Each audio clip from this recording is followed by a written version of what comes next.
In today's video, we're going to be talking about the Piggy Palace story. If you know what the Piggy Palace is, you'll understand how gruesome this story is. But if you don't know what the Piggy Palace is, well, viewers' discretion is advised. But before we get into today's video, if you're a fan of the strange, dark and mysterious, please consider hitting that subscribe button and turn those notifications on. With that all being said, let's begin. Robert Picton was born in 1949 in Port Coquitlam in British Columbia, which is about 15 miles to the east of Vancouver. He, along with his brother and his sister, were raised by their parents on a big pig farm. In the 1970s, their parents passed away, and so the property was handed down to them. Robert and his brother took over the daily operation of the farm, and their sister decided to just move away for the next couple of decades. Robert and his brother attempted to run the pig farm, but pretty quickly they stopped taking care of it, and it fell into a decline. Neighbors and visitors were called seeing the pigs that were still there free roaming the property.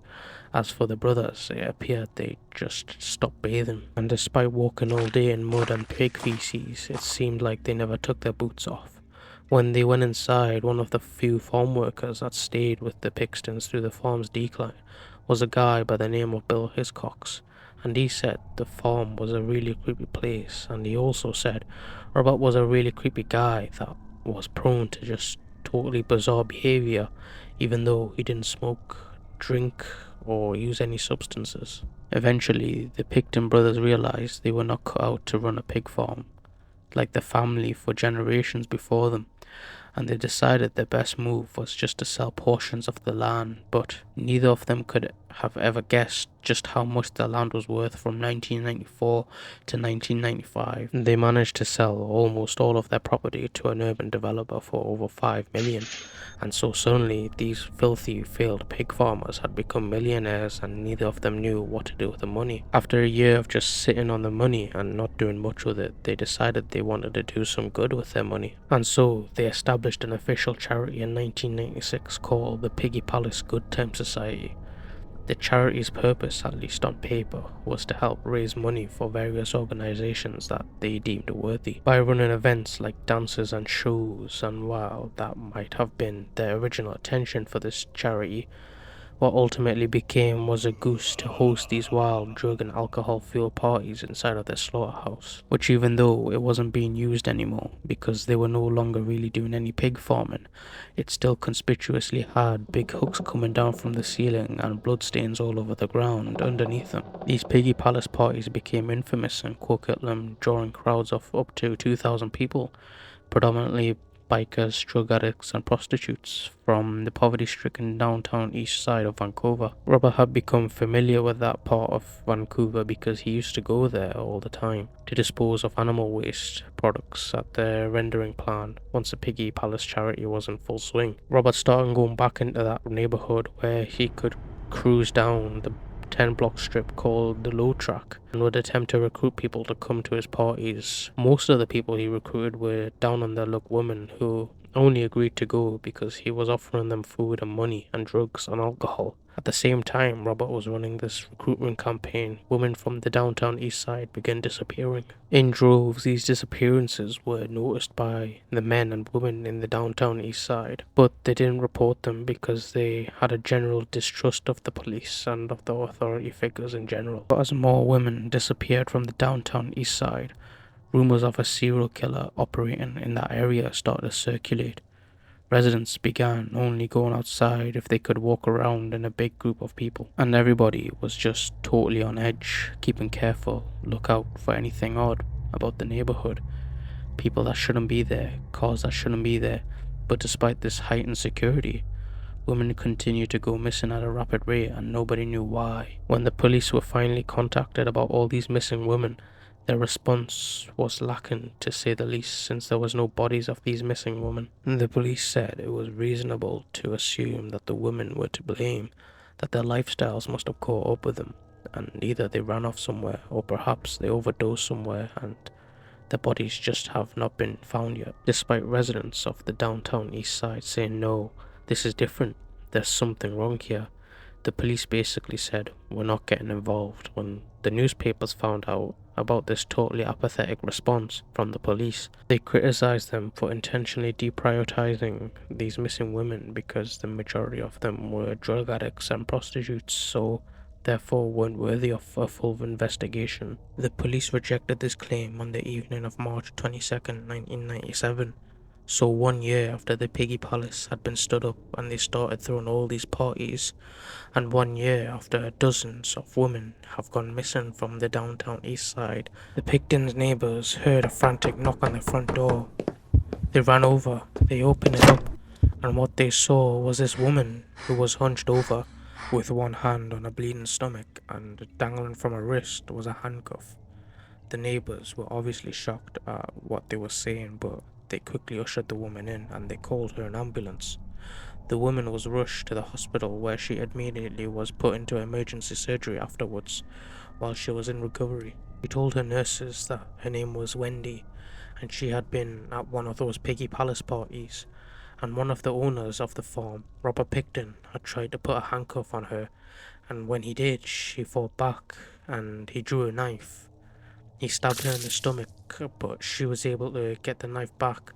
She stabbed him in the face before turning and running out the door and making it to the neighbor's house. Right after she told this story, Robert Picton actually showed up at the exact same hospital with a serious laceration on his face that was consistent with being stabbed.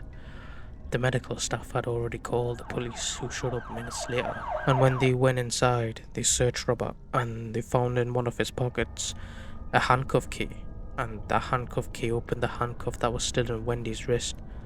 And so when the police saw that, they arrested Robert on attempted murder. While Robert was in custody, he explained to the officers that Wendy was lying. She was a drug addict and she had come to one of their Piggy Palace parties and he had caught her trying to rob them. He had confronted her, she drew a knife, and that's when a struggle ensued and both of them got stabbed. And Robert said he was just lucky to be alive. Somehow the police believed him and dropped all of his charges and let him go. When Robert got back to the farm, Bill Hiscox, the one worker who still worked for the Pictons, he grew very suspicious of Robert. He had read all about the missing women from downtown east side, and he knew Robert regularly went over there to pick up women and brought them back to his parties. And Bill just always had that gut feeling that something was off about Robert. And so he sat on this gut feeling for a couple of months until finally he decided he had to tell someone. And so he called the Crime Stoppers tip line and he told them that he thought Robert had actually attacked Wendy, not the other way around, and actually Robert was most likely behind some of all these missing women from the downtown east side. Bill also said that a recent female party guest at the farm had seen a pile of women's clothing inside of Robert's trailer, along with at least 10 purses and women's ID cards.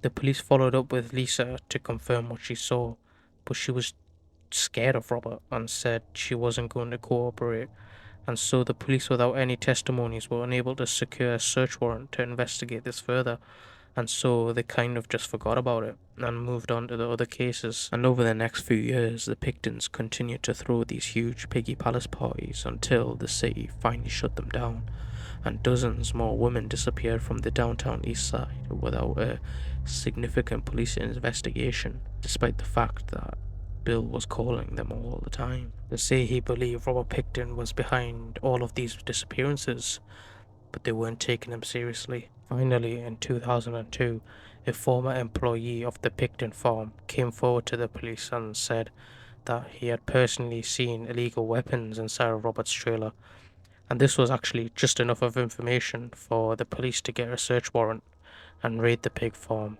And in February of that year, they did just that, and they found inside of Robert's trailer the illegal guns as well as several items directly connecting to some of the missing women from downtown east side. Robert was arrested but let out on bail. He was put under surveillance and told he could not go back to the farm until they were done conducting a more thorough research, and during that thorough search they found blood from one of the missing women inside of Robert's trailer. And so Robert was rearrested and charged with the murder while he was being held in jail. He shared his cell with another man who believed was just another detainee, but he wasn't another detainee. He was actually an undercover police officer, and the entire interaction was being recorded, and on this recording, Robert makes a few shocking statements.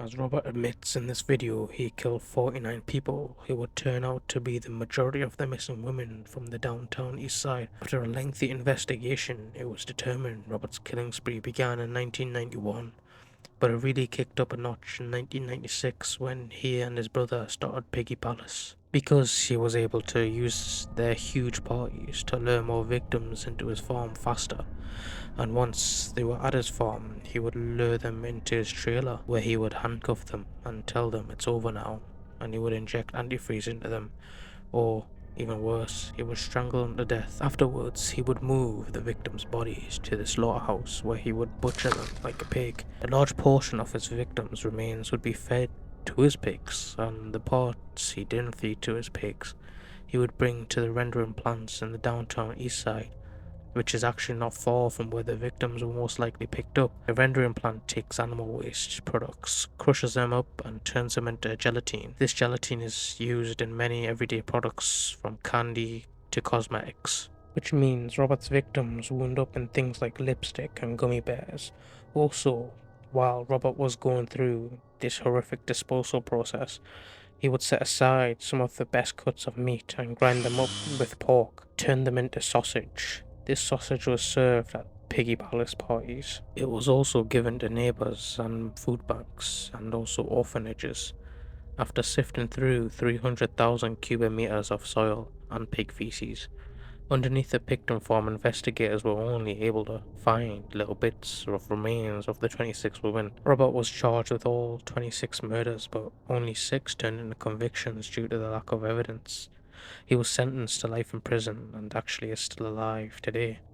His brother and his sister were never charged in connections with the crimes. So that's gonna do it today, guys. That's the Piggy Palace. I hope you enjoyed. If you did, please do consider subscribing, and let's try to hit the 100 subscriber goal mark. And yeah, thank you for watching, and goodbye.